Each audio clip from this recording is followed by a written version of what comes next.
Bueno, y este grupo, esta gran subfamilia a su vez, se divide en diferentes tribus, ¿no? En 12 tribus, los que a su vez se divide en 181 géneros y esos en unas 6.000 especies. Con esto lo que vamos a ver, lo que quiero contar, es más que nada que, bueno, que es una familia muy numerosa, tienen características muy diferentes entre una tribu y otra, así que nosotros vamos a ver algo muy general de todo esto. Y otra gran subfamilia presente, al menos también en el arbolado urbano y en plantaciones, son los platipodidos. ¿Sí? La subfamilia Platipodidae, que en este caso solamente nos vamos a referir a Megaplatipus mutatus. Hay más especies, pero bueno, en la Argentina está presente esta especie que, bueno, luego vamos a desarrollarla de mejor manera. Bien, los escolítidos en realidad están presentes más o menos en un 80% en angiospermas y solamente un 20% en coníferas. Pero ese 20% en coníferas, esos insectos son de gran importancia económica porque producen grandes daños. No sé si algunos han escuchado, por ejemplo, algunos problemas que han tenido algunos países, como por ejemplo Canadá con estos insectos, o también en la zona de Nicaragua, en la parte, digamos, de América Central con los pinos nativos, ¿sí? Con el tema del cambio climático, estas poblaciones de estos insectos se han explotado y entonces están atacando, digamos, también el bosque nativo. Bien, ¿cómo es su ciclo? Todo esto lo voy a hablar de manera muy general eh, y después también les dejo unos links para que vayan viendo ya cada especie o insecto. En general, estos insectos, bueno, colocan, primero que atacan la madera, ¿sí? Y en este caso ataca, digamos, la parte del tronco o del fuste y también las ramas de los árboles. Y bueno, colocan sus huevos dentro de galerías. Esas galerías pueden estar debajo de la corteza o pueden estar atacando el xilema. En la foto a la derecha, por ejemplo, son unas galerías debajo de la corteza y la otra ya está atacando, digamos, la madera, ¿no? La parte más estructural. Y en general es la hembra adulta la que realiza una galería materna, ahí va colocando los huevos y cuando eclosionan las larvas se forman las galerías secundarias o larvales, que por ejemplo en la foto a la derecha vemos como un centro, que es donde colocan los huevos eh, la hembra, y las demás galerías que forman ese rayo serían las galerías larvales. Estos insectos también se caracterizan por tener un tipo de larvas que se llaman culioniformes. Estas larvas tienen como una forma más arriñonada, una formita de C, y pueden pasar más o menos entre 3 a 5 estadios, ¿sí? Tienen unas pupas, se llaman pupas libres. Esta pupa libre eh, es una transformación, digamos, de larva hacia ya el adulto, ¿sí? Los intermedios. Y como habíamos dicho antes, tenemos dos grupos, los escolítidos y los platipodidos, que son a los que nos vamos a referir. Y estos insectos tienen más o menos un tamaño entre 1 y 10 milímetros, o sea, es menos de 1 centímetro. No tienen el rostro, el pico que habíamos visto en las primeras fotos del gorgojo tan desarrollado como esos gorgojos, como los típicos gorgojos, sino tienen ese pico es mucho más corto. Y a su vez, otra característica de estos grupos es que tienen la antena, de las últimas partecitas de la antena fusionadas. Y eso es lo que conforma lo que forma la masa antenal. Es lo que ustedes pueden ver en la parte superior de los insectos, que parece que las antenitas es como un chupetín. Bien. De estos insectos, como les mencioné recién, miden menos de 1 centímetro. En general están entre los 3 y 8 milímetros. O sea, para poder identificarlos es muy difícil y las características distintivas van a estar asociadas con los adultos y también con las galerías que forman. Y ahora vamos a desarrollar un poco esto. Por un lado, tenemos los escolítidos en sí, que tienen, como les había mencionado anteriormente, la antena fusionada en forma de masa y un cuerpo bastante corto. Comparándolo con los platipodidos tienen el cuerpo mucho más alargado, más cilíndricos, también tienen la antena en forma de masa, como habíamos mencionado anteriormente, y otra característica de los platipodidos es que tiene los ojos convexos, es como que los ojos los tiene hacia el costado. En cambio, los escolítidos tienen los ojos como mirando para adelante nada más. Y hay otro grupo de insectos, o de subfamilias, que son los bostríquidos. En realidad son varias subfamilias. Esta subfamilia tiene varios géneros, varias tribus, pero comúnmente se llaman bostríquidos, y estos lo que tienen son muy parecidos a los escolítidos en cuanto al tamaño del cuerpo, pero las antenas son diferentes. Si ustedes ven acá, las antenitas tienen como 3 masas. Este último no lo vamos a ver, porque en general estos insectos atacan la madera por ahí en servicio o la madera que está estacionada. Vamos a ver los 2 primeros que sí atacan la madera o el tronco del árbol cuando está en pie, cuando está sano. Si tienen alguna consulta, por favor me van diciendo. Con respecto a la madera estacionada, te referís a la madera que está en una carpintería o en un aserradero, ¿no? Sí, o Perfecto. carpintería, cerradero, o la madera, a lo mejor que se deja algún costado del camino forestal y queda ahí estacionada mucho tiempo, o sea, madera vieja, ¿sí? Buenísimo. Bien. Tomando los escolítidos más que nada, ¿cómo lo reconocemos? Lo vamos a enfocar en 3 características. Por un lado, las antenas. Esa antena, todas son antenas en masa, pero cada una de esas antenas en masa, la última parte fusionada, son diferentes. ¿Sí? Algunas tienen alguna sutura, las suturas son esas líneas que se ven como blancas, más blancas. Algunos tienen más pelos, menos pelos, diferentes formas, algunas son más alargadas, más redondas, achatadas. Bien. Otra característica para diferenciar especies es la forma del pronoto, que digamos sería como la espalda del insecto. ¿Sí? Y otra característica es el declive elitral, que esto sería la última partecita del abdomen. Como ven acá, hay algunos que tienen ese declive como más pronunciado, menos pronunciado, algunos con espinas, con más, menos espinas, algunos tienen pelos, bueno. Estas 3 características, más otras obviamente, pero son las que en general primero se mira para poder acercarnos a qué género o a qué tribu puede pertenecer. Cuando clasificamos los insectos dijimos que tenemos los coleópteros por un lado, ¿no? Luego de los coleópteros tenemos esa familia, los purculiónidos, que son como el gorgojo. Luego tenemos esta subfamilia, los escolítidos y los platipodidos. Luego de la subfamilia vienen las tribus, después los géneros y después las especies. Es como cada vez que vamos bajando, vamos centrándonos en algunas características diferenciales cada vez más específicas. Estas 3 son como las generales. Pero ¿qué pasa con todo esto? Como habíamos dicho, los tamaños son menores a 1 centímetro. Y acá tienen como algunos ejemplos. Entonces, ver esto arriba del árbol, tratando no sé, de estar ahí como con todas las herramientas y demás de seguridad, y tratando, es muy difícil, y además tendrías que tener una lupa de mano, algo y arriba. Entonces, la realidad es que todo este grupo de insectos, más que nada, el examen es en laboratorio. ¿Sí? Al final vamos a retomar a ver entonces qué podemos hacer en función a esto, ¿no? O sea, estoy arriba del árbol, veo que hay actividad de algunos de estos insectos, pero bueno, obviamente es muy difícil eh, ver ahí de qué se trata, entonces vamos a ver cómo lo recolectamos.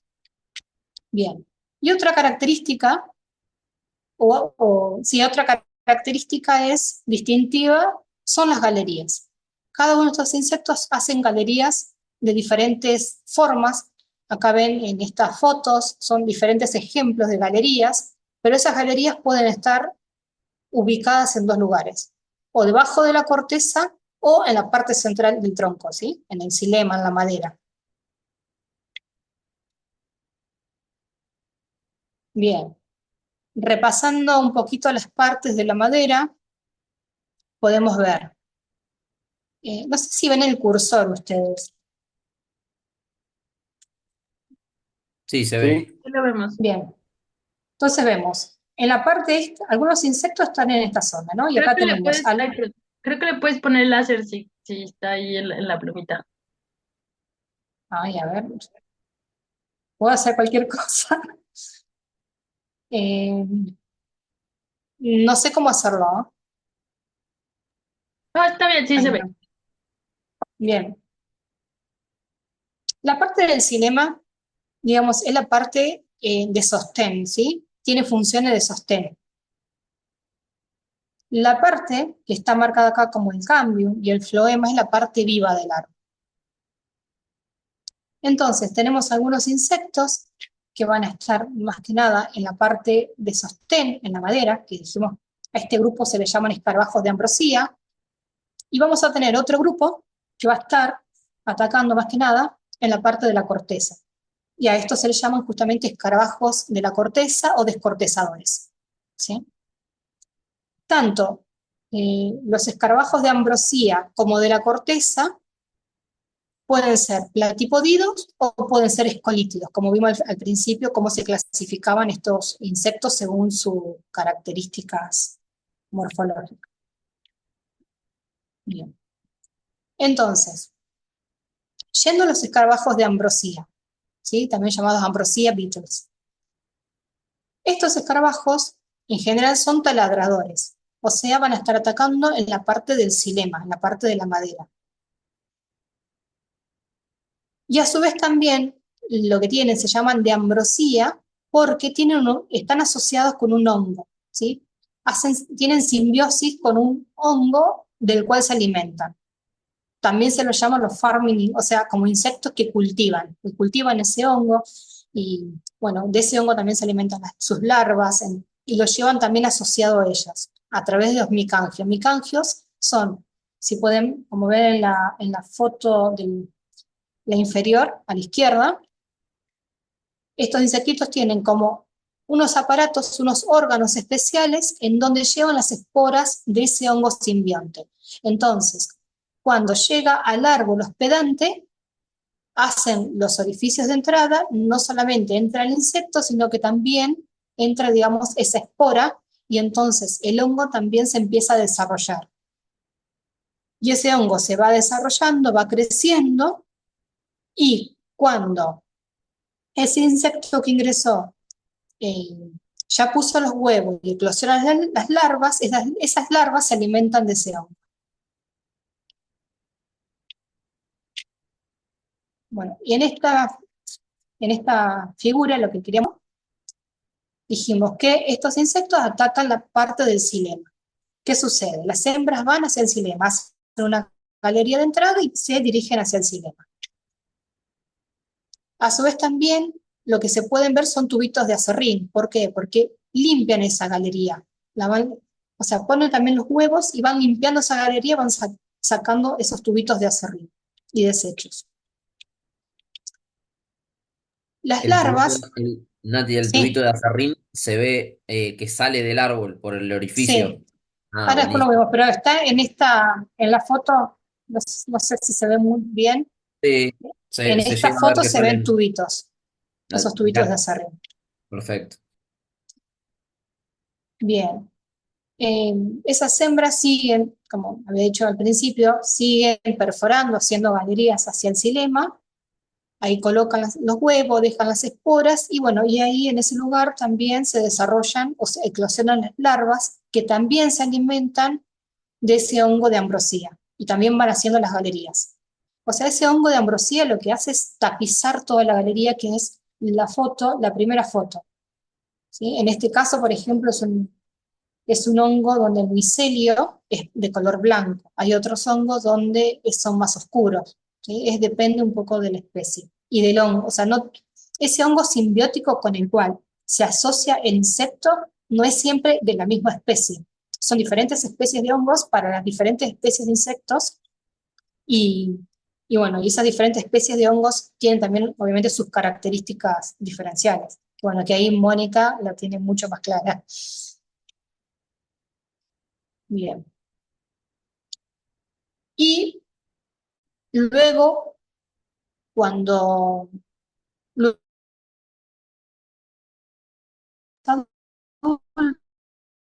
adultos, Ahí se cortó un ¿me poquito el escuchan? audio. Perdón, sí. En Ahí el vol- punto 5 no se escuchó cuando comentabas lo del punto 5. Bien, esas larvas luego empupan, todo dentro de la madera sucede esto. Y los adultos, en general, emergen del mismo orificio de donde entraron, ¿sí? Del primer orificio. Esto para los ambrosiales. Igual, lo que les estoy mostrando está muy resumido. Obviamente que acá hay un montón de variantes, pero bueno, en general entran y salen por el mismo orificio. Bueno, y acá ven algunos ejemplos de cómo es el ataque, cómo se ve en un corte eh, la formación de galerías en ese tronco, ¿no? En el árbol, en la rama, bueno, lo que depende también de cada especie. Hay especies que atacan a partir de cierto diámetro, hay otras especies que atacan ramas chiquitas, y bueno, y las galerías en general, como muestran las fotos, estas últimas fotos, tienen también diferente dibujo, ¿no? Y ese dibujo también muchas veces.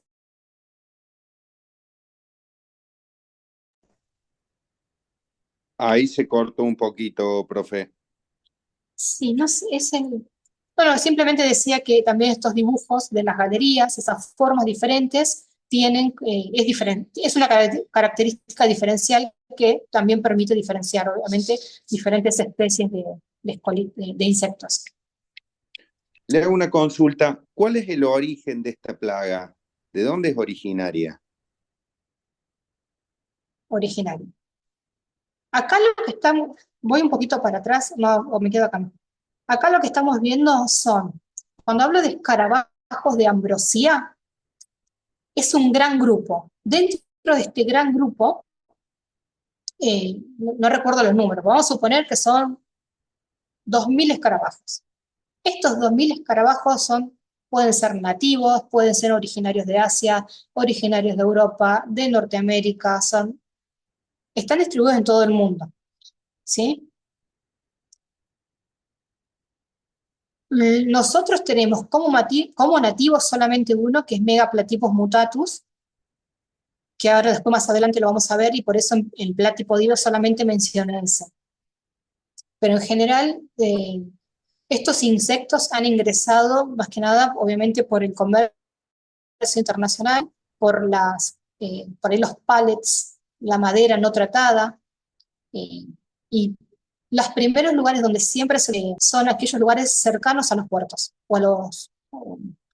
sí, a los aeropuertos, por ejemplo. En La Plata, unos de los insectos donde primero se vieron o se vio su presencia, otros insectos acá en Buenos Aires lo mismo. Y esto es como le decía anteriormente, por el comercio. Sigo y después, lo último. Bien, entonces, acá tenemos dos ambrosiales. Estos ambrosiales atacan la parte del xilema, o sea, la parte de adentro del tronco.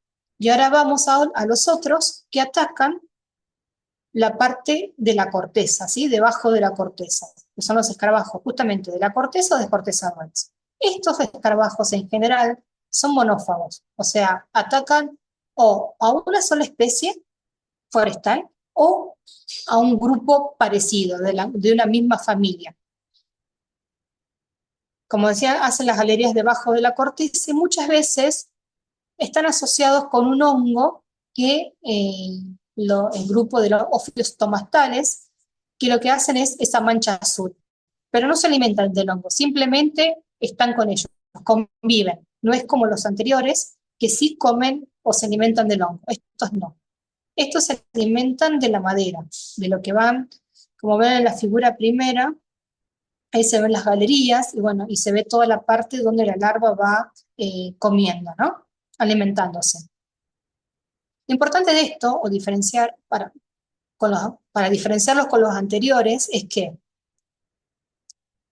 esta especie, al no tener un hongo asociado, este grupo de especies, perdón, este grupo de escarabajos, al no tener un hongo asociado, se va a alimentar de una especie específica o de un grupo.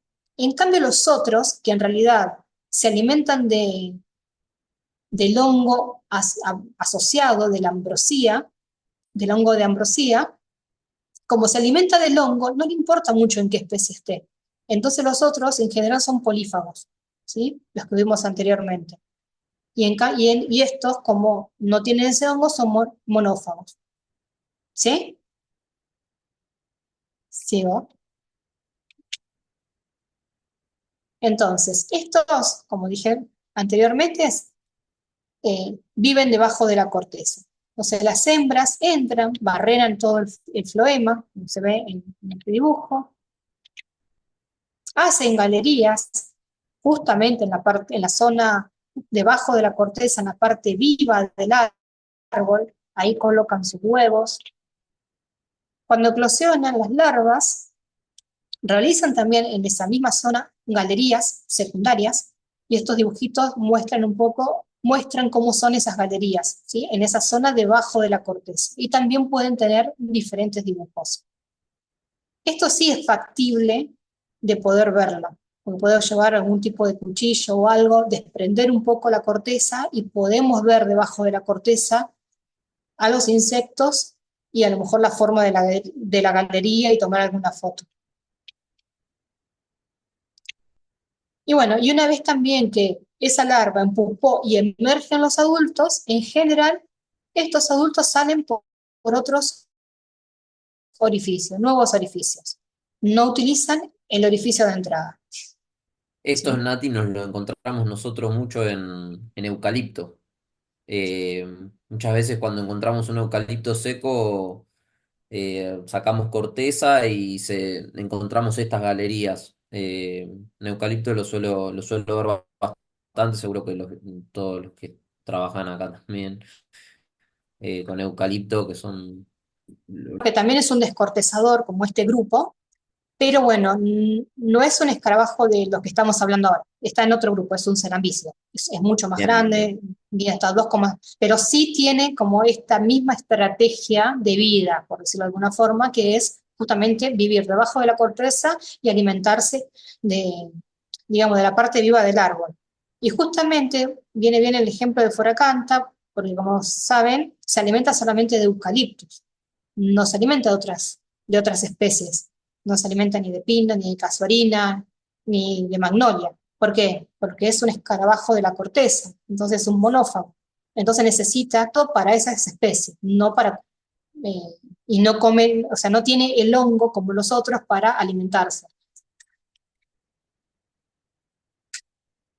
Bueno, algo importante cuando hablamos de los escarabajos de la corteza o los descortezadores, es que, como les decía, se alimentan de la parte viva del árbol, ¿sí? Entonces, acá, como se alimenta de esa parte, sí podemos ver algunas cosas, algunos síntomas que le va a pasar el árbol si está muy atacado. ¿Y esto por qué? Acá. Esto es un poco como es el movimiento, ¿sí? Del agua, de las sales minerales, o sea, que se absorben por las raíces en un árbol, y como también la savia, que es bueno, lo que se produce vía fotosíntesis, también baja y llega hasta las raíces del árbol, ¿sí? Entonces, si tenemos este insecto, como pueden ver en la foto del corte transversal del tronco, ven que la parte verde, que es el verde y amarillo, que es la parte viva, en esta foto de acá del árbol, esa parte viva, esa savia que está recibiendo las raíces, Si este insecto aparte, no la va a recibir, ¿sí? No sé si se entiende esa parte, ¿sí? Entonces, si este insecto ataca, vamos a suponer que ataca todo el tronco, como la foto que tienen acá abajo, está muy atacado, toda esa zona, la zona inferior al tronco, o sea, la zona que va hacia las raíces de esa parte, no va a estar recibiendo la savia. Entonces el árbol se va a empezar como, esa parte de las raíces se empiezan a morir. Si se empiezan a morir, no va a poder absorber el agua y las sales que necesita. Y al no tener esa agua, los primeros síntomas se van a empezar a ver en la parte superior. Esto es un poco si tenemos una plantita sin regarla, no se marchitan las hojas de abajo. Lo primero que se marchita es el brote, lo de arriba. En los árboles, lo mismo. O sea, los primeros síntomas los vamos a ver en la parte superior. ¿Sí?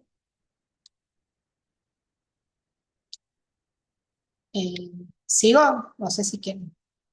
Sí, profe, clarísimo. Usted, Bárbaro. esto sería una muerte regresiva por el daño en toda la parte vascular del árbol, Tal cual, la muerte ¿correcto? descendente, que a veces lo llaman. Sí. Sí, sí. Bien. Entonces, ¿qué vimos hasta acá? Que podemos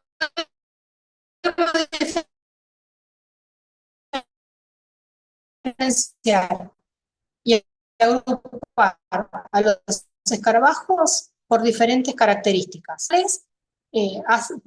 Según estas características morfológicas muy generales, podemos clasificarlos en platipódidos y escolítidos, ¿sí?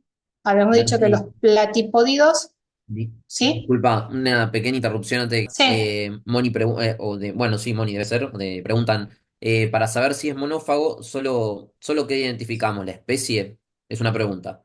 Para saber si es monófago, solo identificamos la especie. No entiendo bien la pregunta, pero está en el chat, si O sea, la querés solo si responder y o si sabemos la no, después especie, para... sabemos si es monófago, ¿no? No podemos saberlo de otra manera. Eh, sí, o sea, va a ser difícil. Como les decía al principio, estos insectos miden menos de 1 centímetro. Y encima, identificar la especie es muy difícil porque en realidad necesitas gente muy especializada. En general, hasta la gente acá, o sea, acá en Argentina no hay entomólogos tan especializados para poder identificar todas las especies de escolítidos presentes acá en el país. En general eso se lleva para afuera. Hay grupos de trabajo en Estados Unidos, en México, también en Europa, que trabajan, que trabajan con estos insectos y la verdad que tienen mucho conocimiento. Necesitas también un buen instrumental, ¿sí? Una buena lupa y una lupa ya un microscopio, tipo microscopio, ¿no? Buenas cámaras.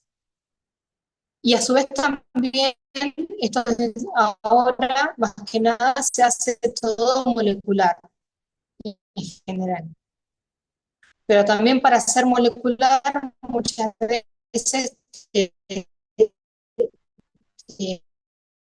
te piden o te solicitan que te acerques un poco a qué especies. Entonces también es como muy complicado. Nada es agruparlos como eh, los ambrosiales y el grupo de especies que se comportan como descortezadores.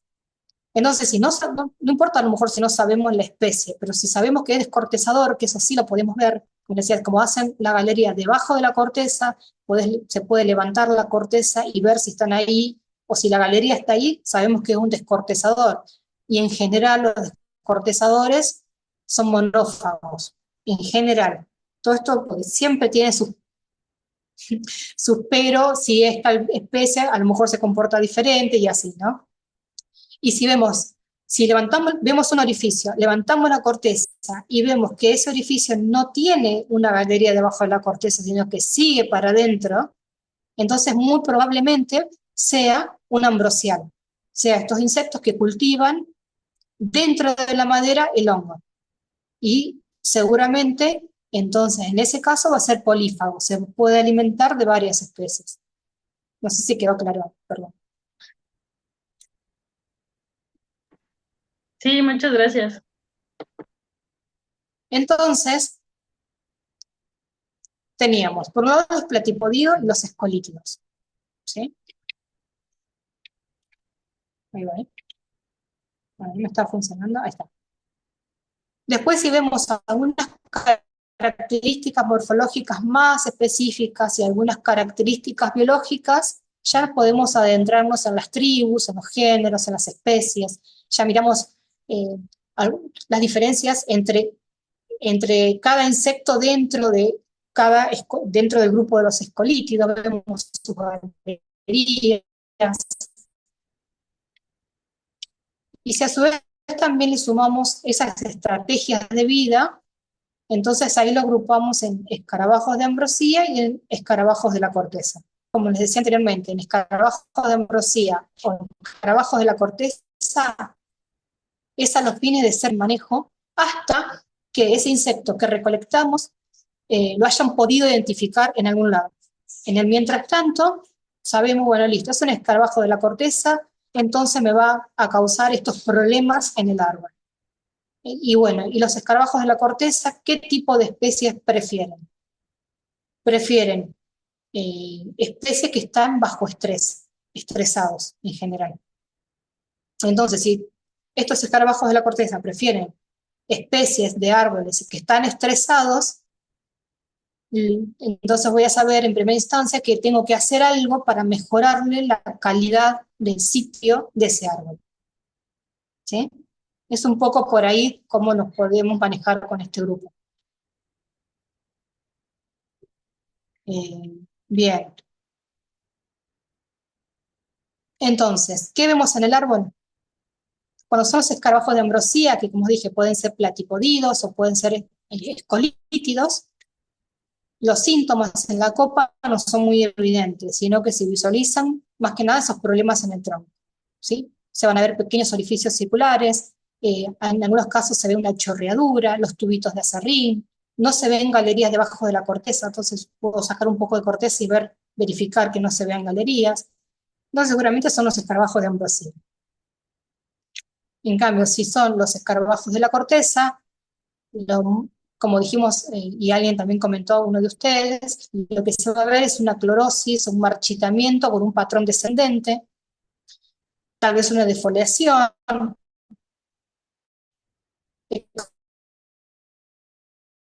sudoración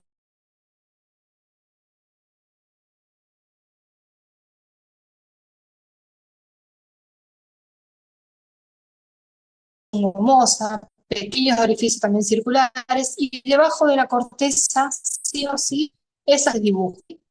Me gustaría por ahí, nada, en la parte en cómo se dividen, creo que esta filmina resume un poco la clasificación y cómo son las estrategias de los insectos, pero no sé si tienen alguna consulta.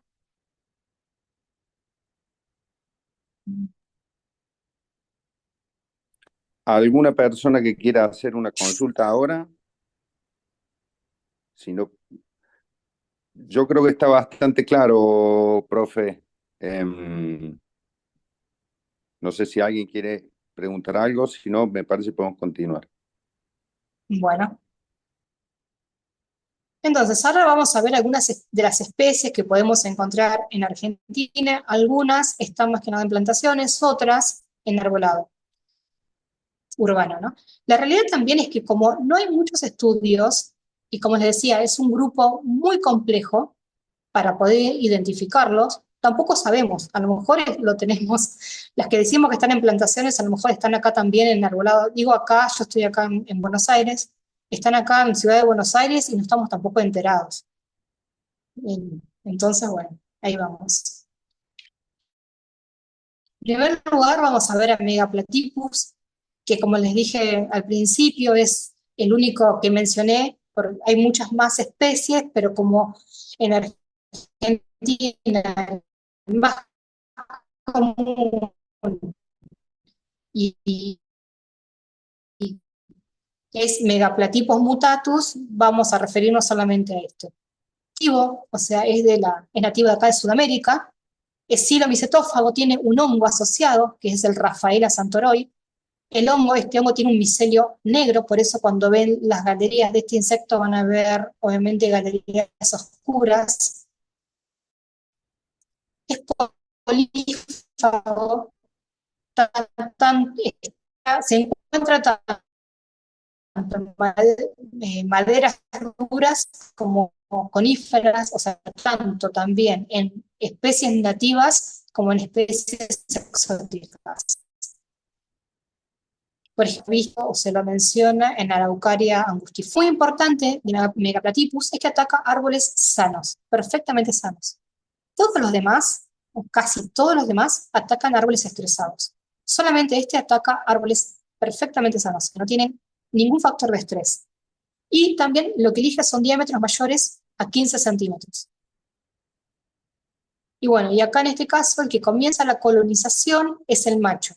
El macho hace un primer orificio nupcial, larga feromonas, que es una hormona que atrae a la hembra, y luego la hembra se dirige también a ese orificio, y bueno, y ahí comienza, digamos, el desarrollo de todo ese ciclo de vida, ¿no? Siempre, obviamente, dentro de la madera, porque es un ambrosial. Hace galerías transversales, como se ven en las figuras, en estas fotos, y esas galerías transversales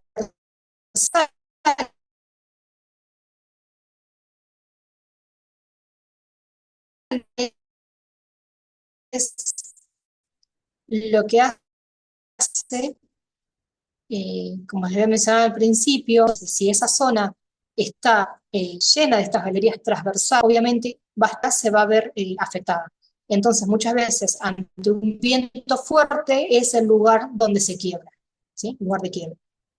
También los adultos o la prole, los hijos, una vez que ya maduraron, salen también por el mismo orificio que entraron. Por eso en algún momento se ha mencionado que una estrategia de control sería tapar los orificios para que no puedan salir, ¿sí? Pero bueno, eso a lo mejor es posible si alguien tiene un arbolito solo en el patio, pero no, bueno, en otra situación. Por ejemplo, este insecto también están atacando en la zona del delta los álamos en plantaciones, ¿sí? Productivas. Bueno, en ese caso, obviamente, no sé, la realidad es que no se aplica nada, porque no hay un método efectivo eh, para su control. Sumado que es una especie nativa, o sea, encima está adaptada a la zona, bastante complicado. Y tiene un estilo de vida críptico, esto más que nada porque en general pasa toda su vida dentro de la madera.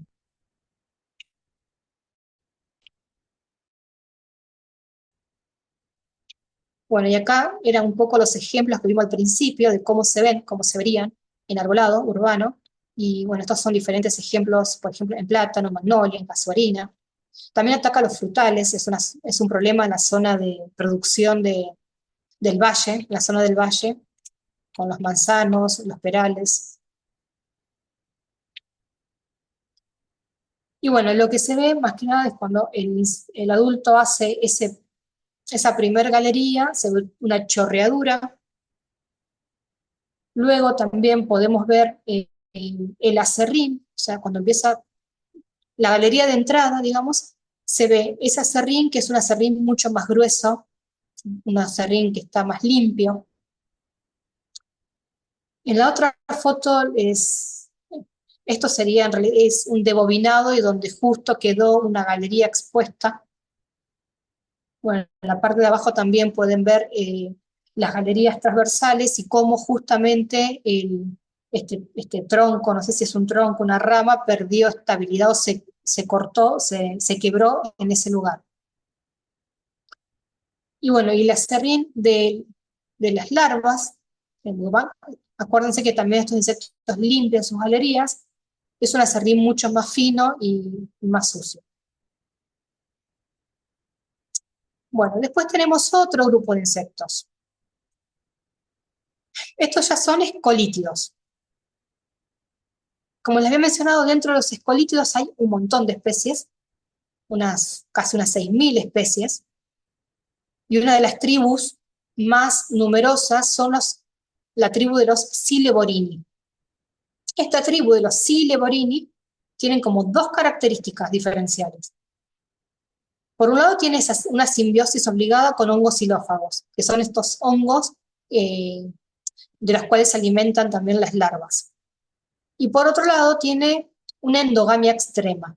¿Qué quiere decir esto? Quiere decir que se aparean entre las hembras hermanas con los machos hermanos. Entonces, muchas veces no necesitan de otra población para aparearse. Esto lo que hace es que tenga características más de invasor. O sea, estén donde estén, digamos, van a poder, de cierta forma, poder colonizar algún árbol, ¿sí? Y a su vez también lo que tiene es que cuando las hembras no están fecundadas, generan machos. Y las hembras, cuando están fecundadas, generan machos y mayor cantidad de hembras. Bien, dentro de esta tribu están los géneros Euwalliacea, Silosandrus, Sileurus. Hay más géneros, pero me enfoqué en estos tres, que son como los más comunes. Estos tres son originarios de Asia, no sé, alguien en un momento me preguntaba de dónde son. Estos géneros en general son, bueno, de Asia. Es polífago, o sea, pueden atacar varias especies, están en árboles estresados. La hembra es la que comienza la colonización. ¿Y esto por qué? En este grupo de insectos, en los Sileborini, los machos tienen alas atrofiadas, o sea, no pueden volar. O sea que los machos se quedan siempre adentro del tronco. La única que sale y coloniza es la hembra, ¿sí? Y esto es importante para las cuestiones de manejo. Suponiendo que quiero, no sé, aplicar algún tipo de feromona, algo que atraiga a la hembra, no va a existir eso, porque naturalmente no hay un macho que coloniza primeramente un árbol y atrae a la hembra. Entonces, no hay eso. Lo que sí hay en este caso, como ataca árboles estresados, los árboles estresados emiten alcoholes. Entonces, un tipo de trampa que se usa son las multiembudo con alcoholes. Y lo que va a simular esa trampa multiembudo con algún tipo de alcohol, alcoholes más que nada, simula un árbol estresado. Entonces los insectos van a ir a esa trampa y esa trampa al final tiene como un colector y van a ir cayendo ahí y bueno, es una forma también de monitorear y en algunas veces de control, ¿sí? Pero en arbolado urbano es muy difícil obviamente porque no, no quedarían en pie las trampas, digamos. Pero bueno, en otras situaciones sí se pueden utilizar ese tipo de trampas. Una Y abajo consulta. están, sí. Perdón, que el macho quede adentro de la madera, ¿hace más severo el ataque de este insecto, de esta especie, o no cambia mucho eso? No, o sea, cumple su ciclo de vida, pero nunca sale de la madera. Siempre queda adentro. No es, Y muere adentro. No es muere que... adentro. Ah, bien. O sea, la agresividad, si querés, de este grupo de insectos es que tienen este tipo de estrategia. O sea, que es justamente no depender del macho. Entonces, las hembras pueden ir y colonizar cualquier árbol, digamos. Y bueno, ahí abajo están un poco las medidas, ¿no? Megaplatypus, que era el primero que vimos, que es el más grande, que mide más o menos unos 8 milímetros, pero este grupo, por ejemplo, mide casi 4 milímetros, entre 3,5, 1 a 1,8 milímetros. Imagínense, como les había dicho al principio, que una característica para diferenciarlo era la antenita. O sea, si ya el insecto mide 1 milímetro, imagínense lo que debe medir la antena. Imposible. Entonces, bueno, por eso se necesita todo otro tipo de instrumental, ¿no? Bueno, y acá algunas fotos, esto es justamente acá en La Plata, y es un ejemplar de Acer negundo, que fue atacado por este grupo. Y en general lo que hace, no sé si ven esta filmina que se ven como unos puntitos negros, hacen galerías lineales, o sea, perdón, orificios de entrada lineales. Hace un orificio, el otro insecto arriba hace otro orificio, o sea, todo alineados. Entonces, bueno, es una característica también diferencial de cómo, o sea, este tipo de ataque podés diferenciarlo de otros que después vamos a ver. Bueno, acá está una muestra más o menos del tamaño de los orificios. Ahí ven un alfiler, estos alfileres con cabecita, y bueno, más o menos de ese tamaño. Pueden ver también ahí los tubitos de aserrín. Y acá está lo que les mencionaba anteriormente, ¿sí? Hacen los múltiples orificios alineados y en la parte, digamos, más de la grieta de la corteza. Por otro lado, si cortáramos ese árbol, lo que se vería es lo que está en la imagen superior derecha, ¿sí?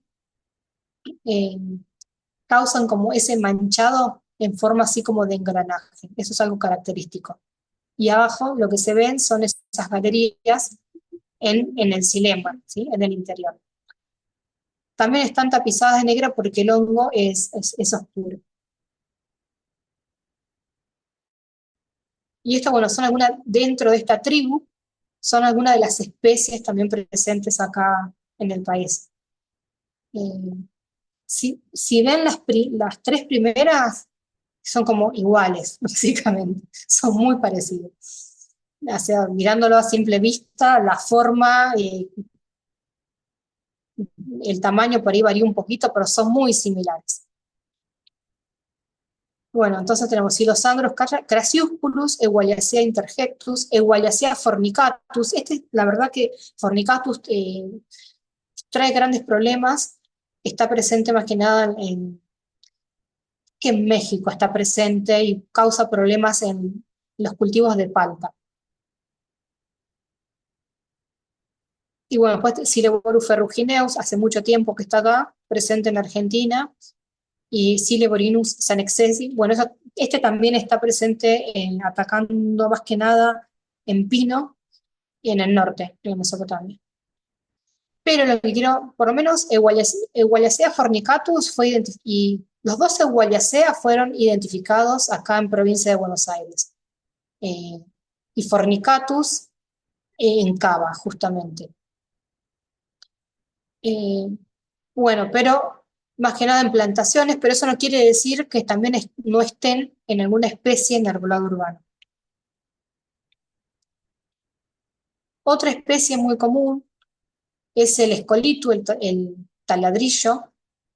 Este sí prefiere árboles más debilitados, es un descortezador, o sea que hace sus galerías debajo de la corteza. Es importante destacar que muchas veces Escolitus se lo asocia a la enfermedad holandesa del olmo, pero bueno, la especie de Escolitus que provoca la enfermedad holandesa del olmo hasta el momento no está registrada acá en Argentina. ¿Sí? Pero bueno, se lo decía ahí a modo de novedad nada más. Y bueno, este insecto, como ven, en general realiza esas perforaciones circulares tipo municiones, pero sin un patrón, sino mucha cantidad, y esto por ahí lo han visto en algunos árboles. Son muy pequeñas, de 1 o 2 milímetros más o menos de diámetro, y si levanto esa corteza, lo que voy a ver debajo son estas galerías. Ahí en las flechitas en rojo señalan justamente 2 insectos adultos. Y estas galerías son, la galería central es la galería materna, ¿sí? La que realiza la hembra. Y todas las otras galerías hacia el costado que nacen de esa galería central son las galerías que realizan las larvas. Bueno, y acá estas fotos de abajo ejemplifican un poco cómo se ve en el fuste, ¿no? Otro insecto, este no está aún confirmado, por lo menos esto lo encontré en La Plata, en en Cupressus. Este realiza unas galerías muy largas, más o menos unos 20 centímetros, o sea, la hembra realiza una galería central más o menos de unos 20 centímetros y de ahí nacen todas las galerías larvales, ¿sí? Como se puede ver en esta foto a la izquierda y también en la foto a la derecha, en el extremo derecho superior. Bien. Y acá, bueno, está un poco corrida la flecha, pero se ve un adulto. Y bueno, y también el daño que provoca, ¿no? Debajo de la corteza. La verdad que comen todo y no queda nada. Todo esto causa o provocó, mejor dicho, la muerte del árbol.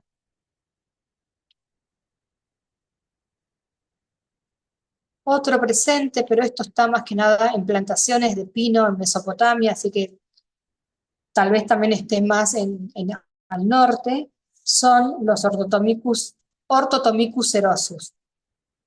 Este es un descortezador, realiza galerías debajo de la corteza, y hay otra especie afín que se llama Orthotomicus laricis que está en Patagonia.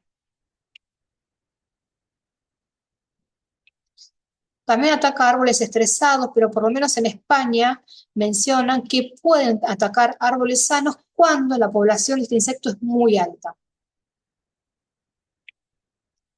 Y bueno, este es otro insecto también, Cirtogenius luteus. Como ven, también es un descortezador, o sea, realizan la galería debajo de la corteza. Con este patrón, como ven, tienen como un punto central de donde nacen las galerías larvales en forma de estrella.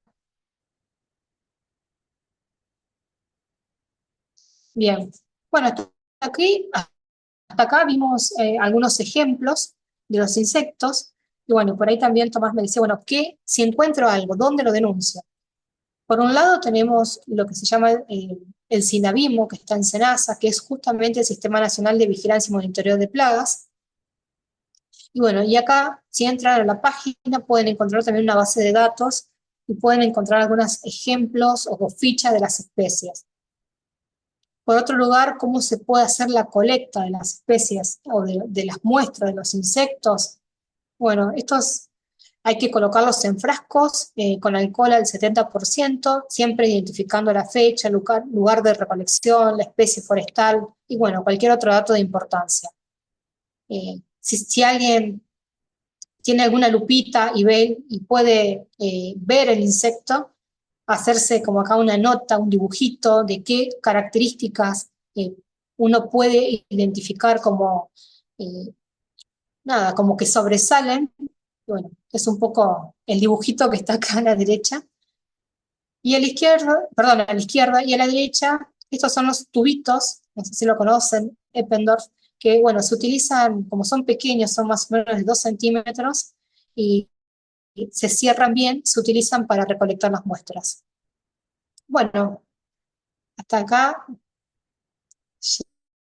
llegué. No sé si tienen consultas o... Hola, Buenísimo, buenas tardes. profe. Hola Santi, ¿me dejas hacer una consulta? Claro que sí, Edgar. En el caso de que encontremos estos insectos, ¿hay alguna especie de tratamiento? ¿Hay algo que podamos hacer para controlar un poco la población? ¿O una vez que está atacado ya no hay chance? Bien, eh, ahí voy. La También a lo consulta mejor, sobre el taladrillo, meto bocadillo ahí, permiso, Edgar. Eh, Natalia, es una consulta que nosotros tenemos muy regularmente, árboles con este tipo de ataque.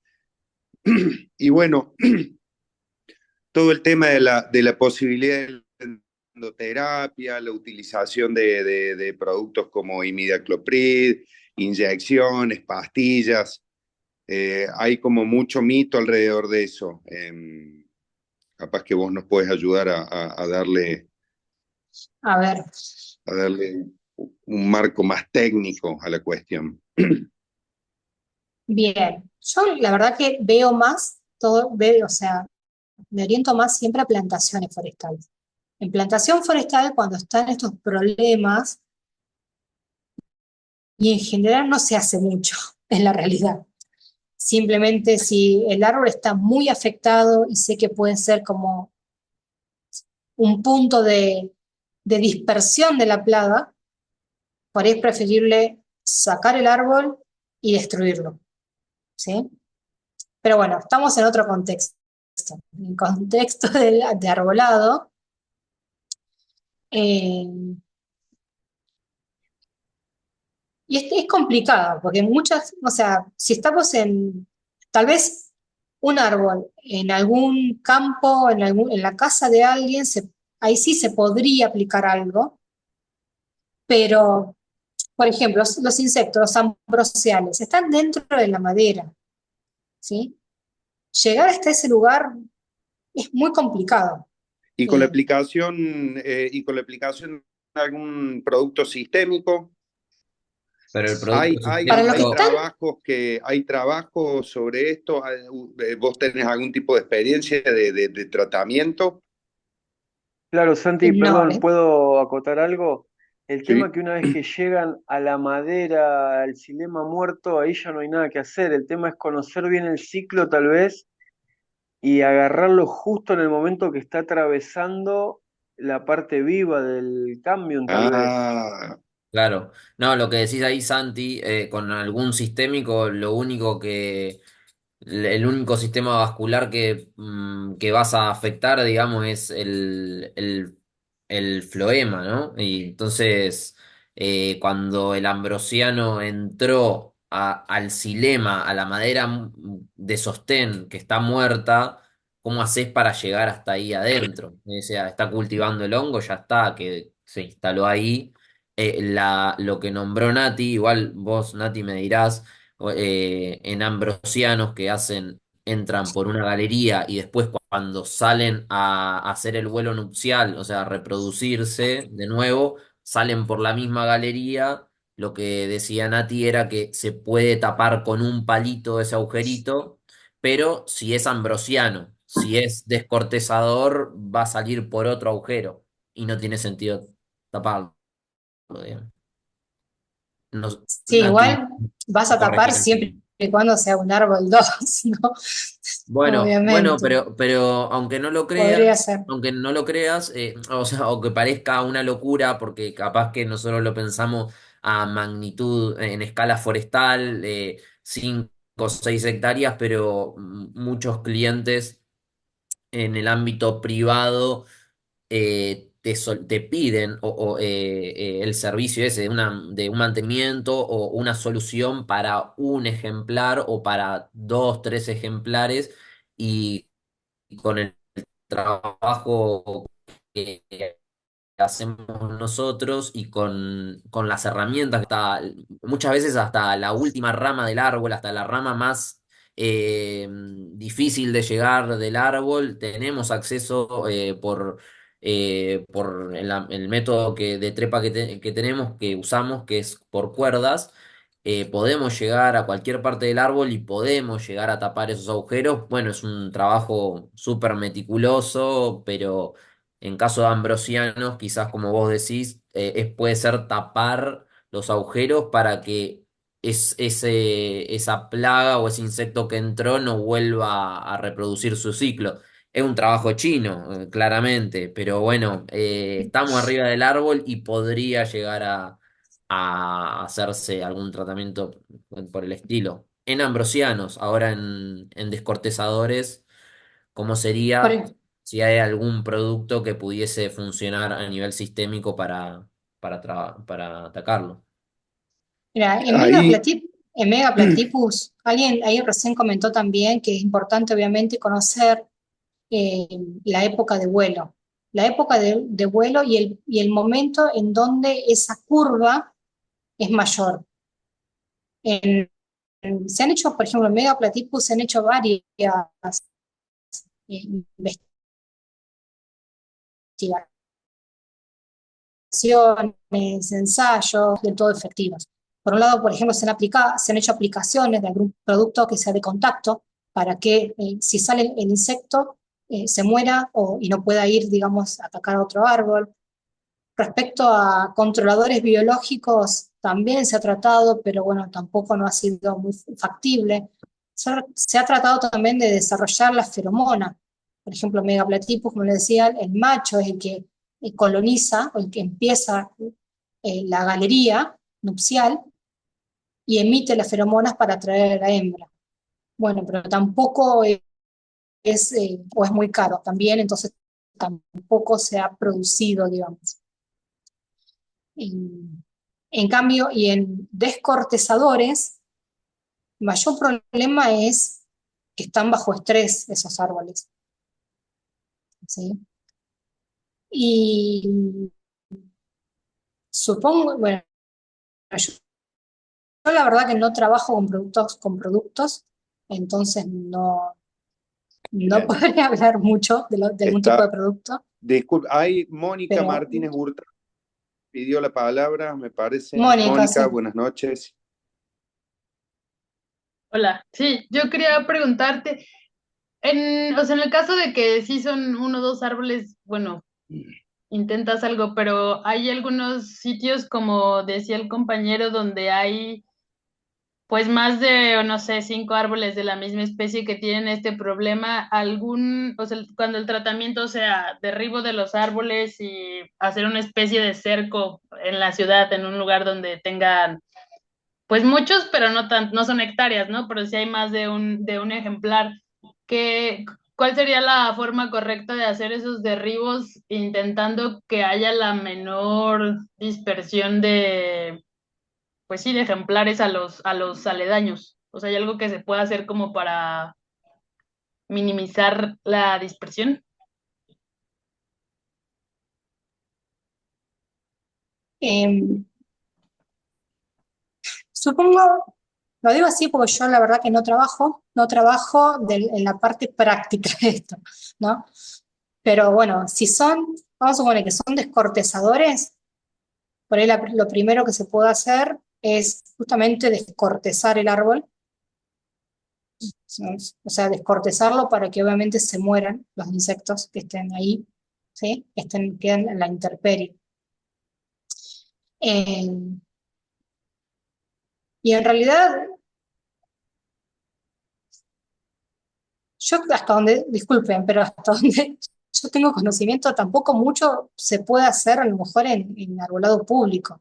Es muy complicado, porque si vos tirás un árbol o cortás un árbol, la gente no le gusta, no está muy de acuerdo. Tiene que ser un árbol que esté ya muy decrépito casi para poder,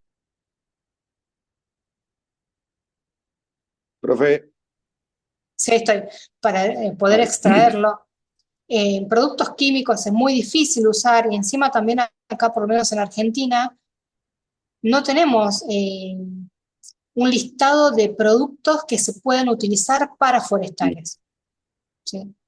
Se puede utilizar si uno quiere, pero no hay ninguno que esté aprobado, digamos. ahí el ingeniero Spencer también levantó la mano. Ariel, Gracias, Santi. No, cortito, para complementar lo que preguntaba Edgar y lo que agotaban sobre el control de los escarabajos de ambrosía una vez que están en el interior. Eh, em, yo por experiencia me ha tocado tratar varios ejemplares con Megaplatypus, y más que nada lo importante es hacer un monitoreo. Si uno ya tiene conocimiento en la zona que hay ataques de la plaga, hacer un monitoreo y en el momento que el xilema, si bien es tejido muerto, la albura todavía sigue siendo tejido vivo, donde por ahí circula la savia bruta. Entonces es crucial el monitoreo y el momento justo, si Sí. se quiere hacer un control químico. eh, yo siempre, con lo que ya me conocen, prefiero hacer vía radicular y no perforar el árbol. Pero nada, una acotación como para que hay siempre posibilidades de hacer un control, pero hay que tener siempre en cuenta el monitoreo y el ciclo de la plaga, ¿no? Nada, que sí se puede controlar, pero hay que ser muy, digamos, el rango de periodo es muy corto y hay que estar atento.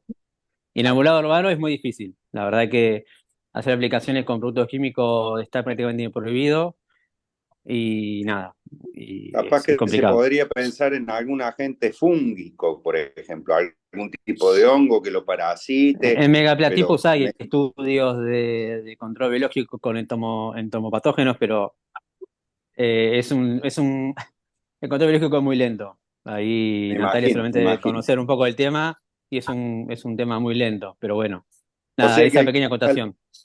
al cliente que te llama porque tiene el árbol añoso al fondo de la casa, todo taladrado, todo con lleno de orificio de taladrillo, no hay mucho tratamiento eficiente para... Y no y vas a gastar poco en el chimango, conociendo la plaga y conociendo cómo evoluciona y conociendo eh, la biología del árbol digamos, la madera, ya está. O sea, nada, hay que hacer un seguimiento y ver cómo el árbol va evolucionando. Sí, es más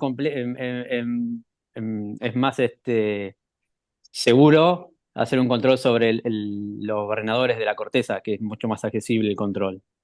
Y el daño es más visible y afecta más al árbol. Pero bueno, Tema nada, para, cortito y solamente tema tener en cuenta para el otra ciclo del charla. monitoreo, el ciclo del insecto y momento justo de aplicación, nada más. Sí, Buenísimo, tal buenísimo. cual. Santiago, Natalia, Ángel, hoy le hemos puesto nombre y apellido a un problema que muchos veíamos diariamente y que no teníamos muy en claro cómo era la cuestión. sí. Bien. Ángel Facundo quiere hacer una pregunta. Sí, y Hola, Moni, ¿cómo andan? Una consulta. ¿Hay un lugar en general donde ocurre todo esto? O sea, yo noto mucho que el fuste principal y no sucede en las ramas más finas. O sea, nosotros tenemos como una orientación donde poder ir chusmeando o observando con mayor detenimiento. Mira, la verdad es que para Megaplatypus, por lo menos sí, porque necesita un diámetro mayor a 15 de Mm. centímetros, algo grande. El otro grupo de insectos pueden atacar tanto árboles con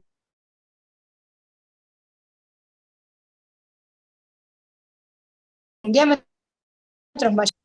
Complejo. Bueno, tal vez enfocarse Clarísimo. más que nada en dónde sería el mayor problema, ¿no? A lo mejor el mayor problema sería en el fuste y las ramas más grandes, mirar ahí primero. Eh, pero la realidad, como dije, es un grupo de 6.000 insectos. Yo lo que hice más que nada fue como resumir a muy grandes rasgos más o menos cómo se comportan, Pero pero hay de todo. estuvo excelente, Natalia, porque esta división deja muy clarito cómo, viste, como una primera herramienta de entender a grandes rasgos los ciclos de cada grupo, los posibles daños y los posibles tratamientos o no tratamientos. La verdad que creo que fue información valiosísima para todos nosotros. Bueno, gracias. No sé si hay alguna otra pregunta, ya siendo 20 y 21, no queremos robarle mucho más tiempo a la profesora que extremadamente amable ha sido con todos nosotros. Yo tengo sí, la una verdad. preguntita. ¿Se Yo escucha? también. Quería saber cuáles son los predadores naturales de los escarabajos. Bien, no está muy estudiado, eh, pero en general pueden ser avispitas, algún tipo de moscas, dípteros, no moscas, dípteros, pero la verdad que no está muy estudiado. También a lo mejor en estos que cultivan hongos, otro tipo de hongo que sea antagónico, ¿sí? Que infecte, digamos, a ese hongo, pero no está muy estudiado. O sea, en realidad tampoco, acá por lo menos en Argentina, no está casi estudiado el insecto en sí. Mm. Entonces, si no conozco bien cómo es el ciclo del insecto, o sea, con los datos de cuánto tiempo está dentro de la madera, cuánto tiempo está incubándose el huevo, cuánto tiempo pasa como larva, como pupa, cómo es bien el comportamiento una vez que sale como adulto, qué preferencias tiene. Como si no conozco muy bien el insecto, también por ahí es difícil pensar en un controlador. Por otro lado, a su vez, la mayoría son exóticos, son de afuera, o sea, su controlador habría que traerlo del lugar de origen en general. Pero también están dentro de la madera, es muy complicado. ¿Sí? Yo por lo menos, hasta donde recuerdo de este grupo así, no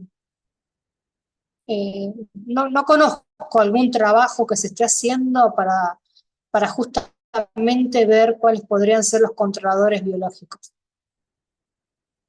Y Megaplatypus, que por ahí mencionaban, otro problema es que, no sé si es problema, es nativo, entonces el insecto está adaptado a lo que sea en esta zona. Sí, está adaptado a diferentes especies, está adaptado al clima de acá y tiene múltiples estrategias para poder sobrevivir, entonces es muy difícil también combatirlo. Muchas gracias, pues muchas gracias por la información y gracias a todos los compañeros y compañeras que asistieron por sus participaciones. No le queremos quitar más tiempo. Eh, Tenemos su correo ahí Sí, al final, si no le estaremos escribiendo y pues nos quedamos con esa idea, ¿no? En lo general, muchas preguntas por responder todavía. es que el tema Para es los insectos en interesantísimo. general. Sí, sí, muy, muy vasto.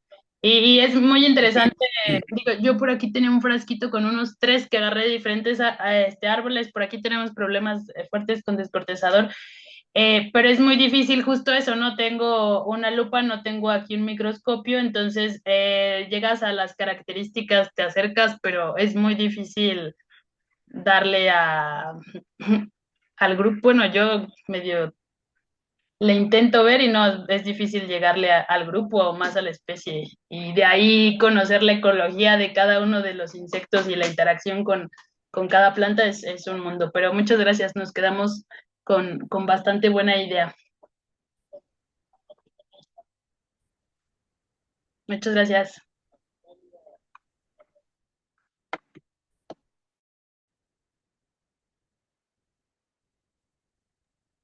Un lujo ha sido. Natalia, espectacular y vamos a necesitar otra charla de la temática, me parece. Sí, me encanta. Por ahí podemos ver ya algo más específico,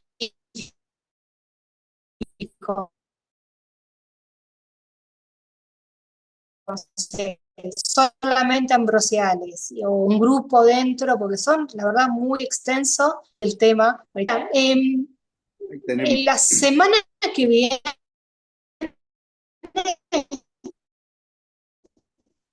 no sé si lo conocen al CEPIA, al Consejo de Ingenieros Agrónomos. Bueno,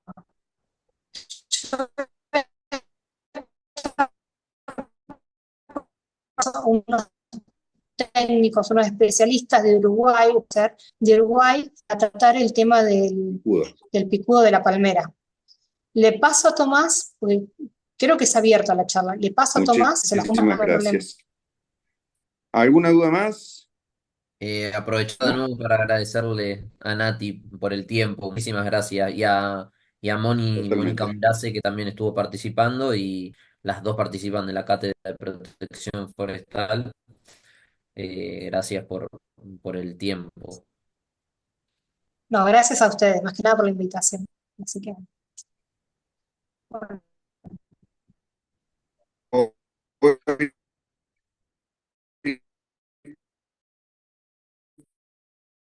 hoy